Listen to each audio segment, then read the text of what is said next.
어지러움 참고 부지런히 움직이면 뇌졸중 옵니다. 밥 먹고 바로 눕는 것이 최고의 보약입니다. 70세가 넘으셨다면 오늘부터 딱 3일만 이렇게 하십시오. 오늘 제가 여러분께 소개할 분은 71세 정곡순 어르신입니다. 어르신은 평생을 새벽 시장에서 생선 장사를 하며 자식들을 키워내신 분입니다. 한순간도 엉덩이를 바닥에 붙이지 않고 사셨던 분이라 주변에서는 다들 법 없이도 살 사람이고 부지런함의 표본이라고 칭찬이 자했습니다. 어르신 스스로도 본인의 그 성실함을 훈장처럼 생각하며 사셨습니다.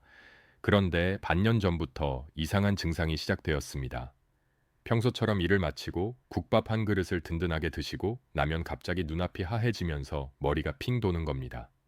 처음에는 그저 나이가 들어서 기력이 떨어졌나 보다 하고 대수롭지 않게 넘셨습니다. 그래서 고기도 더 챙겨 드시고 몸에 좋다는 영양제도 사 드셨습니다. 하지만 증상은 나아지기는커녕 더 심해졌습니다. 나중에는 밥만 먹고 나면 몸이 처음만큼 무거워지고 세상이 빙글빙글 도는 느낌 때문에 아예 자리에 주저앉아야 할 정도가 되었습니다. 어르신은 본인이 꾀병을 부리는 것 같아 자식들에게 말도 못하고 끙끙 앓으셨습니다. 병원에 가서 검사를 해봐도 빈혈도 없고 혈압도 정상이라는 말만 돌아왔습니다. 하지만 어르신의 고통은 분명히 실제했습니다. 제가 어르신을 만났을 때 저는 단번에 그 원인을 알 수 있었습니다. 이건 어르신의 몸이 뇌를 살리기 위해 보내는 마지막 구조 신호였습니다. 여러분, 우리 뇌는 우리 몸무게의 단 2%밖에 차지하지 않습니다. 하지만 이 작은 장기가 우리 몸 전체 산소와 에너지의 20%를 혼자서 닫습니다. 아주 고급 연료를 엄청나게 잡아먹는 VIP 장기인 셈입니다. 내려가는 혈액이 단 1분만 줄어들어도 내 세포는 비명을 지릅니다. 그런데 우리가 밥을 먹는 순간 우리 몸에는 혈액의 대이동이 일어납니다. 음식을 소화하기 위해 장으로 엄청난 피가 물려갑니다. 이때 우리 몸은 아주 정교하게 혈액을 분배해야 합니다. 위장에 피를 주면서도 동시에 뇌로 가는 혈류는 일정하게 유지해야 하는 것이죠. 그런데 나이가 들면이 조절 능력이 서서히 고장납니다. 위장으로 피가 쏠릴 때 뇌로 가는 피를 지켜내지 못하는 겁니다. 정곡순 어르신은 뇌가 굶고 있는데도 억지로 몸을 움직여 일을 하셨고 그것이 결국 뇌혈류 저하라는 결과로 나타난 것입니다. 이건 단순히 어지러운 문제가 아닙니다. 뇌가 서서히 말라가고 있다는 경고입니다. 오늘 제가 알려드릴 이야기는 정곡순 어르신처럼 원인 모를 어지럼증과 식후 피로감에 시달리는 분들을 위한 뇌소생 매뉴얼입니다. 왜 밥을 먹고 나서 바로 누워야만 하는지, 그리고 그 사소한 행동이 어떻게 여러분의 뇌를 10년 더 젊게 만드는지 그 과학적 원리와 실천법을 하나씩 짚어드리겠습니다. 이건 나태함이 아닙니다. 여러분의 뇌를 위한 가장 품격 있는 배려입니다. 오늘 영상이 여러분과 여러분 가족의 뇌 건강을 지키는데 큰 도움이 될 것이라 확신합니다. 본격적인 이야기를 시작하기 전에 지금 바로 좋아요 버튼 한 번만 눌러주십시오. 그리고 댓글에 뇌라는 글자 한 글자만 남겨주세요. 여러분의 작은 참여가이 귀중한 건강 정보를 꼭 필요한 더 많은 분께 전달하는 큰 힘이 됩니다. 자, 이제 본론으로 바로 들어가겠습니다. 여러분, 오늘부터 이것 하나만 꼭 기억하십시오. 식사가 끝나자마자 여러분이 하셔야 할 가장 중요한 행동은 설거지도 아니고 동네 한 바퀴 산책도 아닙니다. 바로 그 자리에 20분 동안 편안하게 몸을 눕히는 것입니다. 네, 맞습니다. 밥 먹고 바로 눕는 것이야말로 뇌를 살리는 가장 확실하고도 빠른 처방전입니다. 왜 그럴까요? 지금부터 그 놀라운 의학적 이유를 아주 쉽게 설명해 드리겠습니다. 우리가 서 있거나 앉아 있을 때 우리 몸은 중력이라는 거대한 힘과 싸우고 있습니다. 여러분의 심장을 고층 아파트 지하에 있는 물펌프라고 상상해 보십시오. 그리고 여러분의 뇌는 그 아파트의 가장 꼭대기층인 10층 펜트하우스입니다. 지하 펌프가 10층까지 물을 끌어올리려면 엄청난 압력이 필요하겠죠. 우리 심장도 마찬가지입니다. 중력을 거슬러서 피를 머리끝까지 밀어올리는 것은 심장에게 아주 고되고 힘든 노동입니다. 그런데 여기서 더 큰 문제가 발생합니다. 바로 식사 후의 상황입니다. 우리가 음식을 먹으면 우리 몸은 비상사태에 돌입합니다. 위장과 소장이 음식을 분해하고 영양소를 흡수하기 위해 엄청난 양의 혈액을 필요로 하기 때문입니다. 이때 우리 몸의 혈액 관리자는 결단을 내립니다. 지금 소화가 급하니까 다른 데로 가는 피를 좀 줄여서 위장으로 다 몰아주자 하고 말이죠. 이때 가장 먼저 피를 뺏기는 곳 중 하나가 바로 뇌입니다. 안 그래도 중력 때문에 피를 올리기 힘든데 위장에서 피를 다 끌어가 버리니 펜트하우스인 뇌에는 물 공급이 끊기는 간몸 현상이 일어나는 것입니다. 이것이 바로 식후 저혈압이나 식후 뇌 혈류 저하의 실체입니다. 뇌로 가는 산소와 영양분이 순식간에 줄어드니 머리가 멍해지고 졸음이 쏟아지며 심하면 정옥순 어르신처럼 세상이 도는 어지럼증을 느끼게 되는 것이죠. 하지만 이때 여러분이 몸을 수평으로 누비면 어떤 일이 벌어질까요? 지하 펌프가 10층까지 물을 쏠 필요가 없어집니다. 심장과 뇌가 같은 높이에 놓이기 때문입니다. 이제 펌프는 그냥 옆으로 물을 흘려보내기만 하면 됩니다. 10분의 힘만 들여도 뇌로 비가 콸콸 쏟아져 들어갑니다. 뇌세포가 비로소 신선한 산소를 마시며 다시 활기를 찾게 되는 것입니다. 옥순 어르신도 제 설명을 듣고 깜짝 놀라셨습니다. 어르신은 평생 밥 먹고 바로 누우면 소가 된다거나 게으른 사람이라는 소리를 들을까봐 어지러움을 참고 억지로 시장 바닥을 걸어 다니셨거든요. 그 부지런함이 오히려 뇌를 말려 죽이고 있었던 셈입니다. 어르신은 제 처방대로 식사 후 딱 20분간 비스듬히 누워 계시기 시작했습니다. 그러자 신기하게도 그토록 괴롭히던 식후 어지럼증이 씻듯이 사라졌습니다. 물론 주의할 점도 있습니다. 바로 위산이 역류하는 증상이 있는 분들입니다. 이런 분들이 완전히 평평하게 누우면 위산이 식도를 타고 올라와 가슴이 쓰릴 수 있습니다. 그럴 때는 쿠션이나 베개를 등 뒤에 받쳐서 상체를 약 15도에서 20도 정도만 살짝 들어 올리십시오. 이 정도 각도만 유지해도 위산 역류는 막으면서 뇌로 가는 혈류량은 충분히 확보할 수 있습니다. 여러분 명심하십시오. 식후 20분 눕기는 게으름의 상징이 아니라 여러분의 뇌를 지키는 가장 고귀한 휴식입니다. 뇌가 충분히 영양을 공급받아야 치매도 예방하고인지 기능도 유지할 수 있습니다. 오늘부터는 가족들이 뭐라고 하든 당당하게 누우십시오. 그리고 이 영상을 가족들에게도 보여주며 설명해 주십시오. 오늘 이야기가 도움이 되셨다면 주변에 있는 소중한 친구분들이나 부모님께 이 영상을 꼭 공유해 주십시오.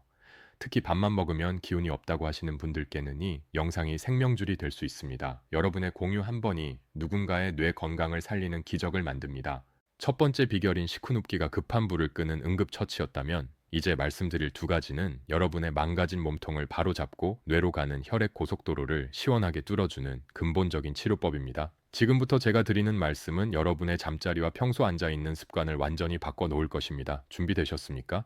두 번째 해결책은 바로 만세수면법입니다. 오늘 밤 주무실 때부터 당장 실천하십시오. 잠을 잘 때 양팔을 가슴 위쪽으로 살짝 올리고 주무시는 겁니다. 이게 무슨 해괴망측한 소리냐고 하실 분들도 계시겠지만 여기에는 아주 놀라운 인체 과학이 숨어 있습니다.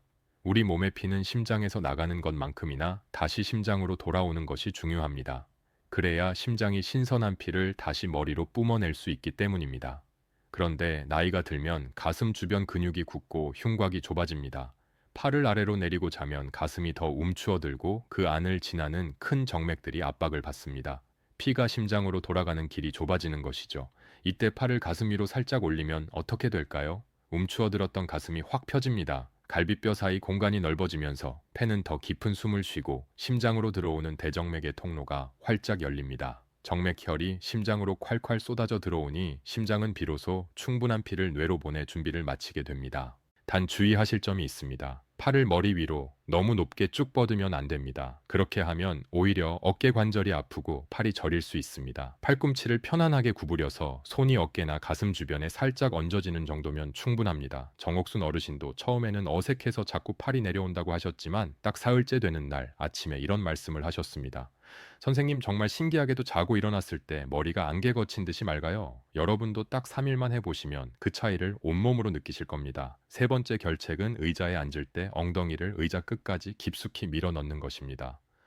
여러분, 평소에 어떻게 앉으십니까? 소파 끝에 걸터 앉거나 허리를 구부정하게 숙이고 앉지 않으십니까? 그 자세가 바로 여러분의 자율신경을 짓밟고 뇌를 굶기는 주범입니다. 엉덩이를 끝까지 밀어넣지 않으면 골반이 뒤로 눕게 됩니다. 골반이 누우면 허리가 굽고 그 보상작용으로 목이 앞으로 툭 튀어나오게 됩니다. 바로 거북목이 되는 것이죠. 여러분의 목은 단순히 머리를 지탱하는 기둥이 아닙니다. 뇌에서 온몸으로 내려가는 신경들이 지나가는 핵심 고속도로입니다. 특히 혈관을 조절하고 심장 박동을 관리하는 자율신경이 목뼈 사이를 지나갑니다. 그런데 목이 거북이처럼 앞으로 빠지고 목뼈가 일자로 펴지면 어떻게 될까요? 이 고속도로에 거대한 바위가 떨어져 길이 막히는 것과 같습니다. 신경이 눌리고 비틀어지면서 신호 전달이 엉망이 됩니다. 교감신경과 부교감신경의 균형이 깨지면 우리 몸은 상황에 맞게 혈압을 조절하지 못합니다.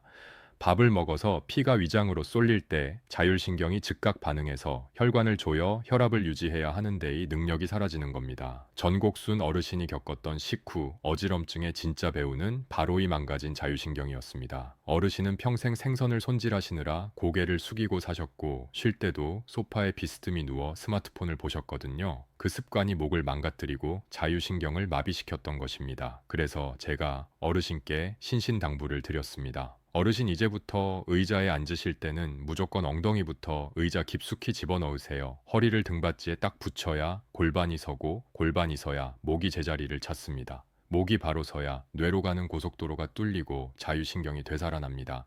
이렇게 말씀드렸더니 어르신은 그날부터 의식적으로 엉덩이를 밀어넣고 앉으셨습니다. 처음에는 허리가 꿋꿋해서 불편하다고 하셨지만 곧 적금하셨고 놀랍게도 만성적인 두통까지 함께 사라졌다고 기뻐하셨습니다.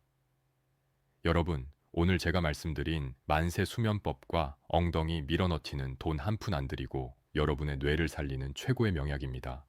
자율신경이 살아나면 식후 혈압 조절은 물론이고 불면증과 만성 피로까지 한꺼번에 해결될 수 있습니다. 오늘 영상이 정말 도움이 되셨다면 구독 버튼과 알림 설정 버튼을 꾹 눌러주십시오. 여러분의 건강을 지키는 소중한 정보들을 놓치지 않고 받아보실 수 있습니다. 여러분의 구독이 제가 더 좋은 영상을 만드는데 정말 큰 힘이 됩니다. 자, 그럼 이제 정곡순 어르신이 실제로 단 3일 만에 어떻게 활력을 되찾으셨는지 그 마법 같은 하루 일과표를 여러분께 공개하겠습니다. 여러분도 지금 바로 종이와 펜을 꺼내서 적으셔도 좋고 아니면이 내용을 머릿속에 꼭 저장해 두시기 바랍니다. 이 루틴은 단순히 시간을 뜨는 것이 아니라 여러분의 망가진 자율신경을 복구하고 뇌에 생명수를 공급하는 정밀한 설계도입니다. 정옥순 어르신의 아침은 이제 침대에서 바로 벌떡 일어나는 것으로 시작하지 않습니다. 눈을 뜨면 가장 먼저 누운 채로 양팔을 가슴 위로 올리고 기지개를 켜는 만세 동작을 5번 반복합니다. 밤새 굳어있던 가슴 근육을 열고 심장으로 피가 잘 돌아가게 기를 닦아주는 준비 운동이죠. 이렇게 1분만 투자해도 머리가 맑아지는 것을 느낄 수 있습니다. 그런 다음 천천히 일어나서 미지근한 물 한 잔을 드십니다. 아침 식사는 평소보다 밤양을 한 숟가락 정도 줄이셨습니다. 과식을 피하는 것이 뇌를 살리는 지름길이기 때문입니다. 식사를 마치면 어르신은 이제 무거운 고무 장갑을 바로 끼지 않습니다. 대신 거실 소파로 가셔서 등 뒤에 쿠션을 2~3개 받치고 상체를 20도 정도 비스듬히 세운 상태로 누우십니다. 전곡순 어르신은 위장이 조금 약하셔서 혹시라도 위산이 올라올까 봐이 각도를 꼭 지키셨습니다. 이렇게 20분 동안 눈을 감고 편안하게 뇌에 피가 차오르는 것을 만끽하셨습니다. 20분 후 어르신은 예전처럼 머리가 핑 도는 증상 없이 아주 가분하게 설거지를 마치고 시장으로 향하셨습니다. 시장에서 일을 하실 때도 어르신은 1cm의 기적을 실천하셨습니다. 생선을 손질하다가 잠깐 의자에 앉을 때마다 엉덩이를 의자 등받이 끝까지 꽉 밀어 넣으셨습니다. 그렇게 하니 자연스럽게 허리가 펴지고 숙여졌던 목이 바로 섰습니다. 목이 바로 섰니 자율신경이 숨을 쉬기 시작했고 오후만 되면 찾아오던 지독한 피로감이 눈에 띄게 줄어들었습니다. 저녁 식사 후에도 마찬가지로 20분간 수평뜨기 휴식을 하셨고 밤에 잠자리에 들 때는 스마트폰을 멀리 치우셨습니다. 고개를 숙이고 스마트폰을 보는 1시간이 뇌로 가는 혈류를 3시간 동안 막는 것과 같다는 제 설명을 들으셨거든요. 대신 만세 수면 자세로 손을 가슴에 편안하게 얹고 깊은 잠에 드셨습니다. 이렇게 딱 사흘을 보내신 어르신은 제가 다시 배웠을 때 얼굴빛이 마치 처녀 시절처럼 맑아져 계셨습니다.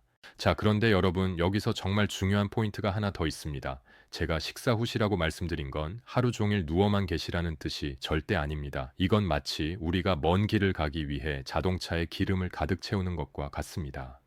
20분 동안 뇌에 신선한 혈액과 산소를 가득 채웠다면 이제 그 에너지를 가지고 밖으로 나가셔야 합니다. 뇌의 혈류가 회복되어 머리가 맑아진 바로 그 시간이야말로 여러분의 뇌가 가장 똑똑하게 일할 수 있는 골든타임입니다. 이때 가만히 계시지 말고 동네 한 바퀴 가볍게 산책을 하시거나 평소 배우고 싶었던 외국어 공부 혹은 바둑이나 퀴즈풀이 같은 두뇌 활동을 시작하십시오. 뇌는 쓰면 쓸수록 젊어집니다. 20분의 휴식으로 뇌를 충전했다면 남은 시간에는 그 에너지를 아낌없이 쓰셔야 합니다. 그래야 뇌세포 사이의 연결이 더 단단해지고 치매가 발붙일 틈이 없어집니다. 자, 이제 여러분이 방법을 실천하시면서 가장 궁금해하실 내용 3가지만 짚어드리겠습니다. 첫 번째 질문입니다. 선생님, 밥 먹고 바로 누우면 살찌지 않을까요? 혹은 소화가 안 되지 않을까요? 하는 걱정입니다. 여러분, 절대 그렇지 않습니다. 오히려 그 반대입니다. 우리가 스트레스를 받으며 억지로 몸을 움직이면 우리 몸은 비상사태로 인식해서 에너지를 지방으로 저장하려는 성질이 있습니다. 하지만 식후 20분간 편안하게 누워 뇌와 위장에 피를 몰아주면 대사가 원활해져서 오히려 소화가 더 잘 되고 에너지 소비도 효율적으로 변합니다. 단, 배가 너무 부르게 드시지는 마십시오. 적당히 드시고 눕는 것이 비결입니다. 두 번째 질문입니다. 저는 역류성 식도염이 너무 심한데 정말 누워도 될까요? 하는 질문입니다. 네. 제가 계속 강조드리는 것처럼 완전히 평평하게 눕는 것이 아니라 상체를 약간만 올리시면 됩니다. 비드한 각도는 위산이 역류하는 것을 물리적으로 막아주면서도 심장과 뇌의 높이 차이를 줄여주기 때문에 뇌리 확보에는 충분한 도움을 줍니다. 누웠을 때 가슴이 답답하다면 각도를 조금 더 높여서 본인에게 가장 편안한 지점을 찾으시면 됩니다. 세 번째 질문입니다. 베개는 어떤 것을 써야 하나요? 하는 질문도 참 많습니다. 베개는 너무 높지도 너무 낮지도 않아야 합니다. 누웠을 때 목의 십자곡선이 자연스럽게 유지되는 것이 중요합니다. 너무 높은 베개는 목뼈를 일자로 만들어 자율신경을 압박하고 너무 낮은 베개는 뇌압을 높일 수 있습니다. 목 뒤를 탄탄하게 받쳐주면서 머리 부분은 살짝 들어가는 베개가 가장 좋습니다. 네 번째로 많이 물어보시는 질문입니다. 선생님, 저는 기운이 없어서 하루 종일 누워 있는 게 편한데 그래도 될까요? 하는 질문입니다. 제 대답은 단호하게 아닙니다입니다. 우리 몸의 근육과 뇌는 쓰지 않으면 순식간에 녹슬어 버립니다. 식후 20분의 휴식은 오로지 뇌 혈류를 지키기 위한 전략적인 쉼표일 뿐입니다. 그 쉼표 뒤에는 반드시 활동이라는 문장이 이어져야 합니다. 많이 걷고 많이 웃고 새로운 것을 배우는 즐거움을 포기하지 마십시오. 그것이 제가 말씀드리는 진정한 뇌 건강법의 완성입니다. 여러분, 오늘 제가 알려드리니 루틴은 어마어마한 비법이 아닙니다. 우리 몸의 원리를 이해하고 그에 맞춰 생활하는 아주 상식적인 방법입니다.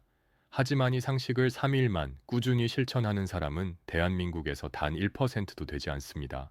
저는 여러분이 그 1%의 주인공이 되어 맑은 정신으로 남은 인생을 즐기시길 진심으로 바랍니다. 지금 바로 이 루틴을 시작하실 분들은 댓글의 시작 혹은 숫자 1이라고 남겨주십시오. 여러분이 남겨주신 그 한마디가 여러분의 의지를 다지는 첫걸음이 될 것입니다. 또한 댓글창에서 서로의 실천 후기를 나누며 응원해주세요. 혼자 하면 어렵지만 함께하면 반드시 성공할 수 있습니다. 여러분의 변화를 제가 끝까지 응원하겠습니다.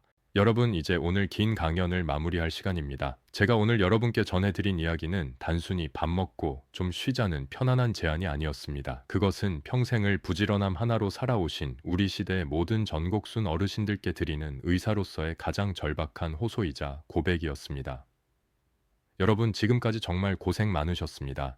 자식들 키우느라, 가정을 일구느라 한순간도 편히 눕지 못하고 달려오신 그 세월을 제가 어찌 다 알겠습니까? 하지만 이제는 여러분의 몸이, 특히 여러분의 소중한 뇌가 여러분께 쉴 권리를 요구하고 있습니다.